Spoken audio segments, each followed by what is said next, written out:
Look at the picture. See the skull. Visible Frankenstein controls. The Brain Thoughts broadcasting radio. The Frankenstein earphone radio. The latest new skull reforming to contain all Frankenstein controls. Hello and welcome back to Conservative Talk AM. I am your host, Buck Futter. And believe me when I say it has never felt so validating to be a true patriot, ladies and gentlemen. Today was the 23rd record low temperature in a row for the D.C. area today, and the liberals are still saying global warming is real. Can you believe it? I was so cold today I put on a hooded sweatshirt, caught myself in the mirror, and shot it 12 times. Not gonna chance any bad hombres in my home, even if it's me! We'll be right back after this message from the NRA. Hi. I'm the reanimated corpse of Charlton Heston. The tender thumping of a bump-stocked AR-15 jogged my heart and brought me back to life, much like how the Savior was brought back to mankind on the third day through the use of a gas-assisted tactical bullpup. Don't let the healing power of firearms be wrenched from us by the younger generation. Call your senator today. Was that thump him dying again? He returned from the grave after 3 days. Well, actually, it's been a lot more than 3. To tell us all that, firepower will save us. Yes. The power of not hellfire, but gunfire. The Father, the Son, and the Desert Eagle. That is an Israeli gun. April Fools, everybody! Believe it or not, we're not a conservative talk radio show. We're Frankenstein controlling. We're back, baby! Woo! It feels good. Feels good to have all three of us gathered in the same room, huddled for warmth, spooning. Mm-hmm. And farting. Spooning, well, I mean, the farting is for warmth. We light it. Oh, well, I thought you were, holding, a flame under a spoon. That's what I've been doing this whole time. What's on top of the spoon? That's for, don't violate my liberties there. Liberty! He did like that, too. I'm sure he did. Oxy was more Limbaugh's thing. Oh. OxyClean? Yes, OxyClean. He killed Billy Mays. You know what? I think all of us at one point in our lives have killed Billy Mays. And you know what? What better stain removers than us three here today, gathered at last after a few weeks of just bullshit, really. But we're back, and hey all, it feels good to be your host once again. My name is Taylor Russell, and I lift stains with the power of methane instead of oxygen. To my left is Ada Ship. I'm Ada. I'm the cleaning product that you buy on TV that promises to clean up everything, but then when you get it into your room, it just makes everything worse and turns everything a light pink shade for some reason. It's real gritty and hard to get out. Yeah, real gritty. It strips the paint off of your drywall. And right in front of me, as always, B-Rye. I'm B-Rye, and a rash of recent photographs of myself on account of my engagement has painfully reminded me how much my face and profile resembles a crescent moon. If a crescent moon could somehow be stupid. Like a crescent moon from fairy tale books. Yeah. The McDonald's character, like Mayor Moon or something. What is he? I thought he was Mac the Knight. Yeah, Mac the Knight. He was also a racist symbol now, for some reason. Wait, excuse me. Hold on. Fuck the intro. Fuck coming back. What? Yes, alt-right videos and memes love to use that moon dude. And you're lying. I am not lying. This is a hilarious B-Rye satire. I'm not making that up for once. That is a ridiculous... This is a surrealist jape. I swear to God, if you search, racist dog whistle moon man, you'll get a shit ton of images of it. Dog whistle? A dog whistle is just a term for, a calling out of a thing. Okay. I think. To be honest, the term dog whistle is... I know it's an alert to be aware of a certain concept or thing or threat. Why do they call it dog whistle? Aren't dog whistles supposed to be quiet? Well, I'm not everything entirely... but dogs. I'm not entirely sure I'm using the word dog whistle correctly. That was going to be the second part of the point I was going to make there. Oh, what? I don't know how to correctly use the word dog whistle, but... Well, I know how to correctly use the word dog whistle. I'll use it in a sentence. When I was young, dog whistle. So, did you guys do anything funny for April Fools? I mean, because that was yesterday, too. Mm-hmm. I stole a tranquilizer gun from a van that I think belonged to a large animal veterinarian. It was parked at the mall and the opportunity was too good to pass up. It had a bunch of warnings in a bunch of different languages, strongly emphasizing that it was not to be used on humans and the dosages of its payload were too high for a person to handle. Anyhow, I shot Steven with it, and while he was unconscious with labored breathing, I turned his shirt inside out, so when he wakes up, he'll be like, "What?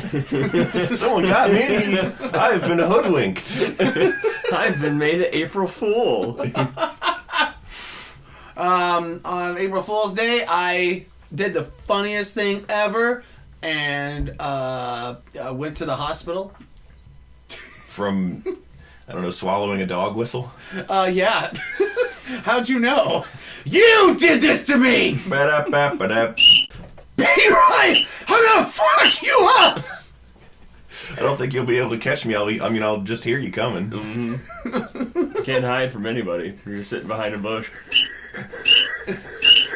Oh, this is what you get, folks. This is you get premium entertainment here on Frankenstein Control. We are all making you the fools of April. Just by listening, your IQ is lowering. Ado, what goofy guffaws did you cause? I broke into the White House and stole the launch codes and set off a whole bunch of nukes that are on our way to us as well as Russia. Oh, good. Mm-hmm. Everyone's Everyone's going to just be so, just have egg on their face after that. They'll be, oh, she got us. just Like, about. ooh, that Ada. Such a trickster. Mm-hmm. What a puckish rogue. Yep. What a prank fiend. She's at it again. Just a Schoolhouse Rock looking drawing of you dressed like what's her name? I almost said Betty White. What's the lady who made the flag? Betsy Ross.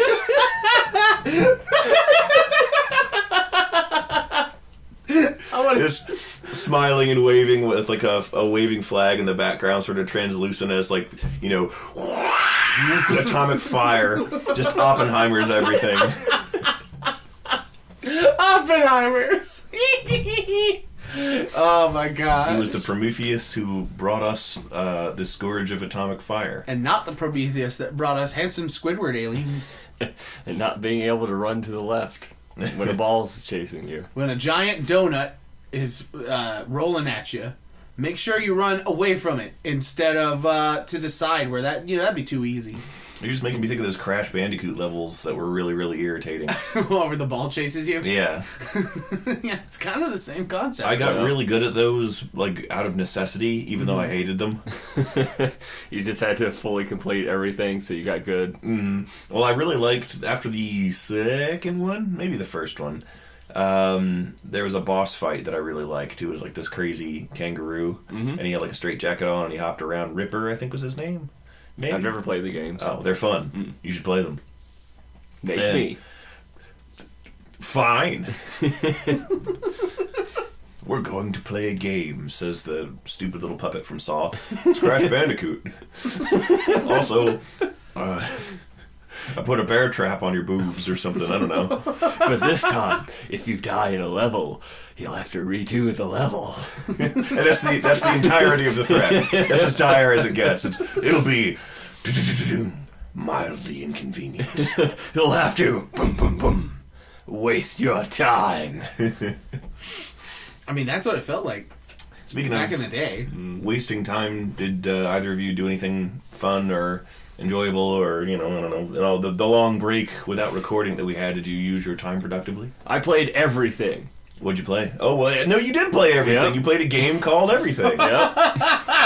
Oh, that. I was like, oh yeah, you did play a lot of video games. What'd you play, Ed? Hey, wait a minute. Yep, it's a little game on the PS4 as well as PC. I think it came out a year and a half ago, called Everything. And it's very interesting, very simple game where you play as a consciousness and you can jump between objects or animals and entities. You can go as small as an atom. You can become a solar system. You can become... Did the Grumps play that? Yeah. Yeah. That's right. You start out as a gazelle, and then you can be a frog and a camel and a palm tree and a cloud and a continent. A two-dimensional concept such as a square or a plank length or a tesseract. I think you're going to say testicle. You can play as that too. No. Oh! Yeah, you can't be everything. You can be things with testicles implied. For those of you at home who might have been on the internet too much, you might have seen like clips of a video game where there are like deer or bears that tumble around in hilarious somersaults across vast polygonal plains. That's that game. That's everything. How do you play as a continent? You Drift. Yeah, you just kind of drift out of it, and then you're a continent that can just kind of move. Oh. It's Well, cool. like what I saw, it's like you're less moving and like more like forming as Yeah. like a landmass, and time seems to move faster when you're doing that. Yeah. I thought you just, caused earthquakes and devastated primitive civilizations and were deified as a god. That happens If too. only. Game's not that detailed. It's not black and white. Another video game where you are actually a godlike figure. Yeah. Have we ever talked about that game on this show? I don't think so. It was this game where it was back in middle school, so like early 2000s. You played as a god, and you lorded over groups of villagers, and it was sort of almost like a civilization game, because your goal was to help your society who worshipped you prosper and expand territory on the world map and build bigger and better structures and cities. And I just remember that you could pick people up and like carry them out in the middle of the ocean and drop them in the ocean and just watch them drown. Oh my god! And I did that constantly. Cruel I did god that you were. all the time, and you could pick people up and throw them, and they would like get real hurt, and you could you could just watch that happen. Not, and they would die. No, they would get real hurt. Well, sometimes they would die. Oh, okay. There was an extent of that. And I remembered that, I did a lot of evil shit because, you had a deity creature that you were assigned you could pick from a couple different ones at the start of the game. I remember one of them was a cow. One of them was a cow, one of them was a tiger, and I think one of them was an ape. And I deliberately chose the word ape instead of gorilla to make Ada laugh. And it succeeded just as planned. Anyhow, I think as you got farther and farther in the game, you could unlock more choices. I chose the tiger. And Style. the the better you were, like the more benevolent god, like the more angelic your creature looked, and the crueler you were as a god, the more terrifying your deity creature would look. Yeah. So you don't become a... Of course, I wanted these scary looking, awesome You wanted creature. a satanic tiger. I did, because they get real big claws and they get really cool looking, and that's what I wanted. And so I was like just mean as hell all the time, just a drunk, mean old mad god. And Just throwing folks in the ocean and making them hurt real bad. coming home from the god factory and taking my belt off and whipping all my children. No! Getting real drunk and taking it out on them. All your godchildren. And I remember that you could pick people up. You could assign them different jobs by... you could, pick someone up by selecting them, move them into the woods, and then it would be like disciple woodsman, and they would start chopping down wood for resources. And you could do the same thing for fishermen or farmers and all that. And I remember that one time I picked a dude up and I just hauled back and hucked him as far as I could into the draw distance on the world map. And I guess he landed in a forest really far the fuck away, and he survived the impact. Because after an impossibly long time, I heard disciple woodsman. I was like, he lived.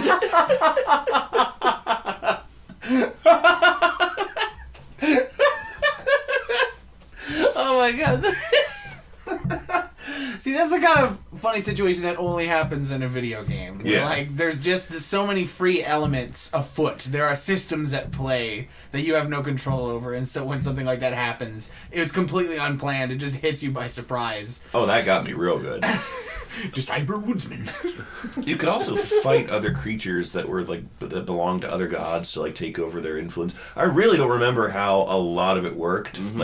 I barely understood the game. I just wanted to torture people and have a tiger. Oh my god! So I was really. Are you a Colombian drug lord? I was going to say I was just Pablo Escobar. It was a Pablo Escobar simulator. The new game for Midway, Pablo Escobar Simulator. You see a 2017. You see, it's the mid '80s. There's one of those glass bubble '80s helicopters flying over a jungle. There's a bunch of scary looking guys in there. Escobar's one of them. They all have the '80s sunglasses on. He's got a big old cigar, and he's like, Manuel, and one of his henchmen starts to look real nervous, and he's like, I found that you have been cooking the books a little bit. No, boss, I have not. You've been stealing from me, Manuel. I don't like that. What are you gonna do?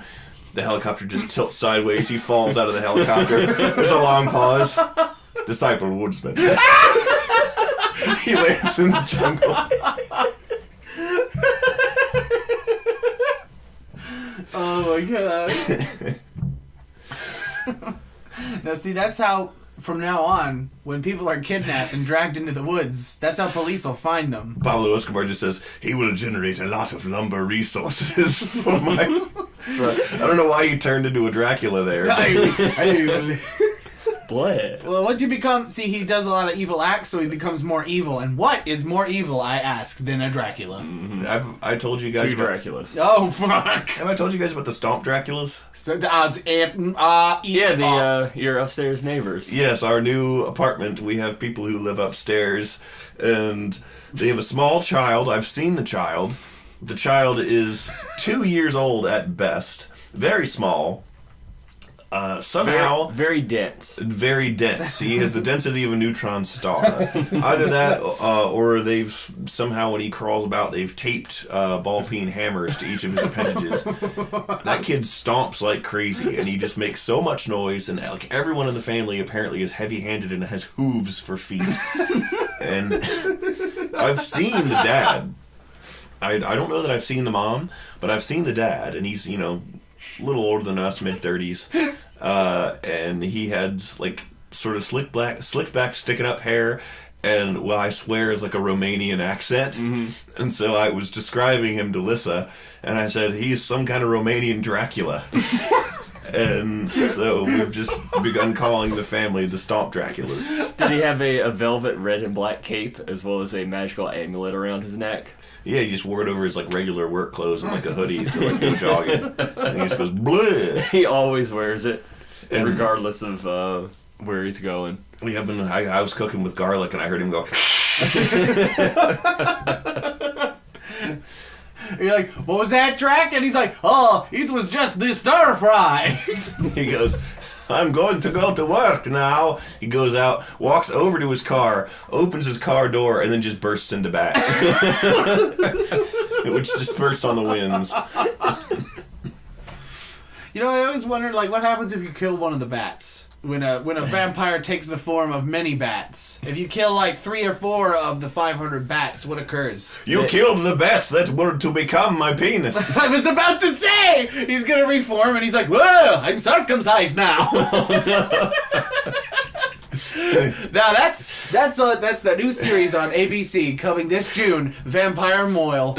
In a vacuum, how hysterical would it be to watch Dracula bat apparate from one place to another, and he looks like normal himself, and then he bursts into bats, and then he reassembles, and he's just bald. Inexplicably.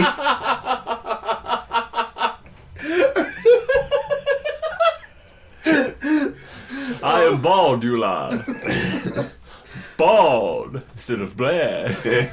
Speaking of other fantasy elements, I used my long break from the podcast to finish book 2 of the Stormlight Archive, which is the series that I've been working on. Why, it's B.R.I.'s favorite book. It was. They are very large books. The Stormlight Archive books are so weighty with pages that if you soaked one of them in the sink and then froze it, you could bludgeon a man to death with it. I never thought about that. Incidentally, this tactic was used by presidential assassin Charles Guiteau in his first attempt on James A. Garfield's life, wherein he frisbeed a copy, that was frozen of course, of Goodnight Moon at the president as he gave a speech to members of high society. As we all know, the book missed Garfield, mortally wounding Samuel Clemens, who was in attendance, although he wouldn't succumb to the injury until 1910. Oh, that's funny. I just imagine that, He chose the hardcover copy because it would look better in a museum. I'm just imagining an artist's rendering of, like, Samuel Clemens with his book bludgeoning wound and, like, surrounded by loved ones, and then the guy in the bed is just the Ollie's logo guy. That's too meta. I'm sorry, it reminded me of it when we talked about it. But anyway, you were saying you're reading Stormlight articles. Oh yes, Stormlight Archive is You're good. ready to storm time, fun time. It was a good book, and now, because there's only one more book in that series out already, FBM was kind enough to give me a compilation of other short stories that take place in similar universes by the same author, because all of his worlds are connected. Oh. And he gave me a book that has a novella that's supposed to take place between the book I just finished and the next book in the series. And the next book in the series is the only other one out right now, so I don't want to blow through the entire series in so short a time. So to take a break from it, I'm reading John Hodgman's new book, and it is excellent. Was it Vacation Land? Vacation Land. True stories from painful beaches. It's wonderful, and if you have ever wanted to know who like my biggest influence was, it's definitely John Hodgman as far as my own comedy writing. Okay. And the blurbs on the back of the book when I was just inspecting reverently my copy, I was like, oh my god, this is like targeted specifically for me. Because the blurbs on the back, you know how there's always like recommendations by respected authors or whatever. One's from Jon Stewart, one's from Neil Gaiman. Wow. One's from Sarah Vowell, who is a smart lady history lady, who I respect a lot. I thought she'd be good at spelling. Well, she's that too. And the other person who wrote a blurb on the back is John Darnielle, who is the lead singer of the Mountain Goats. So I was like, well, damn. His whole blurb is... That's stupid. Thank you. Also, I got sick. Oh, what'd you get sick with? Some kind of cold in my chest. You still have it? Yes. Get the fuck away from me! No! Stop it! Oh my god. Here, I've given it to me now. Oh, it feels much better. It wasn't a sickness, it was a curse. You had to transfer it. Ah. Welcome to Frankenstein Control, hosted by Ada, B-Ray, and the Cursed One. What are they? The only podcast hosted by two people and a mummy. You mean Beetleborgs? Oh, wait, was there a mummy in Beetlesborgs? Yes. Oh my god, there was. Yeah, he was the only one I remembered. I know we talked about this in a previous episode, but I keep having to remind myself that when I saw that episode of Beetleborgs, it was not a nightmare. It was just a thing that existed. As I said in the episode where we talked about Big Bad Beetleborgs, there were several times in my life after that series, because there's only your life before being aware of the existence of Big Bad Beetleborgs, and your life after that event. It's where a rite of passage. Years later, I would look back and I'd be like, was that a thing? I'm not making that up, right? Like, they were Power Rangers, but also there was a bunch of Halloween monsters in the house. Why? That whole property is a fake memory factory. You know how, like, you have fake memories from your childhood where It's you're an like, SCP. oh, that was absolutely real. And then, like, you ask everybody involved in the memory and everyone's like, what the fuck are you talking about? Yeah. That's impossible. But, like, Big Bad Beetleborgs is, like, the reverse of that. Where everyone's like, there's no... That didn't happen, dude. And then, no. Look it's there. And there's proof. It's here. I did see that alien in the woods. And he did offer me a cheesecake. It was good. But, I mean, I got worms afterward, but it tasted all right. It was a worm cake. Made with worm cheese. Oh. I'm pretty sure that's the thing. It's kind of gross cheese, and the way you make it is have a whole bunch of maggots run through it or something. Yeah, that's a real thing that some deplorables claim is. Yeah. I love that word. That word is so funny to me because it's like, it was awful and stupid when they used it. And then it was appropriated to mock the people who used it by the people who were opposed to them. And then it just sounded stupid still. Yep. It's just like, there's no good way to slice it. Calling someone a deplorable is a funny action no matter what. It's lost all meaning and is just the ultimate eye-rolling thing. It's so funny to me. You're a 3-decker toadstool sandwich. From the Grinch song. I was about to say, is that George Takei's The Grinch? You're a deplorable Mr. Grinch. Oh my. I wouldn't even touch you with a 39.5-foot pole. Oh my. Did he get in trouble for fondling a boy? No, George Takei is a saint. You take that back. No, I heard there was like a controversy a couple months back. Oh no! In the midst of the Me Too stuff, there was one person who made weird accusations, but they never went anywhere, and I'm led to believe they were not credible. And I hope that's the case. Yeah, and I enjoy his presence. Yeah, I hope he didn't try and abuse his Takeian power. I don't think he did. Which is over 9,000. Oh, my face too. We were talking about that today. Okay. From Futurama. Yeah. The many things George Takei is involved in. Let us hope that he didn't Franken his way out of the spotlight. He was in Mulan. He was in Mulan, wasn't he? Yeah, it's funny. This like skinny little dude played a big fat man. He was like the big fat family elder guy. Yeah, that's right. I recognized him at the time. I was like, that sounds like George Takei. That's awesome. And then in reverse, in my life, I heard George Takei years after watching Mulan, and I said, "It's the fat elder man. He lost some weight. He looks great." That's the role everybody knows him from. The fat elder man. That's what put him on the map. That's why people know the name Fat Elder Man. I don't even know his name. Elder Man, or like your older man, is like some kind of I think it's pronounced alderman. It's like some kind of a it's like a rank that sometimes it's like a term for like a county council person. The alderman, they'll be like, their alderman elections are coming up, blah blah blah blah. Mm-hmm. And I know in some faiths, like religions, that's like a title you can get. And like I don't remember who I think they were Mormons. When we were in Hawaii at the Polynesian Cultural Center, there were these people proselytizing for their religion. I believe they might have been Mormons, but I'm not sure. Mm-hmm. And one of them shook my hand and was very friendly with me in a good way. He seemed like a nice, normal dude. I just thought he was saying hey or whatever. Shook your hand in a perverse way. Yeah, well then like mom ushered me away and in hushed tones said, they're here for like religious, they're trying to convert people, don't like make eye contact or whatever. Yeah, that's how they get you. Yeah.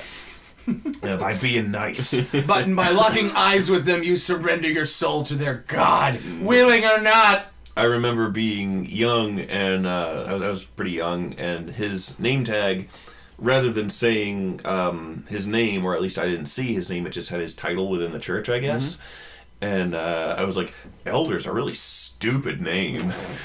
What's his name, Elder? And Mom was like, that was his rank in the church. And I was like, oh, that's weird. That was a weird experience. Maybe I'm not thinking too correctly because we've been at the Polynesian Cultural Center for 12 hours because you messed up the bus schedule. I can only look at the same 5 placards about information before I just start losing it. That was actually a really good day. It was just really tiring. It was exactly like the parts of Lilo and Stitch that were not about aliens. It's about 12% of the movie. So they were about Ohana? Yeah, pretty much. And like all the dancing with the poi balls and all that stuff. And my favorite part was all the war clubs that they had and spears. And of course. Weapons with shark teeth embedded in their paddle-like weapon parts. And then later, Birai had shark teeth embedded in himself. You can't prove that.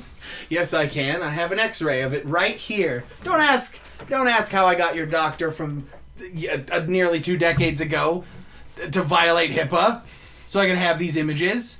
And don't ask what these drip stains on them are. That's not important. Why would you even ask about them? I feel like I should now. All right. Is fruit roll up? Oh, we're lousy with fruit roll up at our house. Wait, excuse me.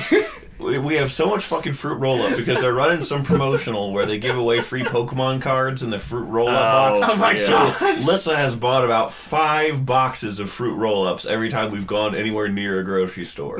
And so we have so much fucking fruit roll up in our Just house. buy a booster pack. Wait. And she's like, I can't believe I got duplicate cards. I'm like, I can! You're getting some fucking fruit fold up, dog. Of course they fill them with their burner ones, so you have to buy more fucking boxes of fruit roll-ups. I got a holographic blue raspberry. Of course you got like 5 rock ruffs and nothing rare. That's how this shit works. Have you learned nothing in the last 20 years? Ready and rare for rock ruffs here at the roll-up roundup. That was probably hard to say, wasn't it? I am your MC, T-Dog, and I provide only the hottest rhymes, like, I think he had a stroke. Yep. We should do something. But Ada's face at me right now is so disappointed. I thought you were going somewhere with that! How dare you? How dare you think I'm clever? How dare you for a second? You'd think I would have learned by now. you raised and then dashed her expectations expertly. Mm-hmm. Here's another ridiculous thing. I bought 14 packs of fruit roll-ups, and I only got a rock ruff, a rattata, and 14 odysseys. That's just unacceptable. That's what the liberal agenda is bringing us, people. We're rolling in odysseys now. I can't believe it. But I tell you, the most un-American thing that I can think of is these dang Frankenstein contralmen. I can't stand them. All they do all day is make fun of me. They just sit around in their apartment, their socialized apartment, and they just go around spouting stupid well, I can't say that, it's un-American. So I'll just say, fuck! You can't say the fucking shit word. Ah! Good night, everybody! Now even you know I am a menace. I hand you the secrets to save the entire human race and the entire universe.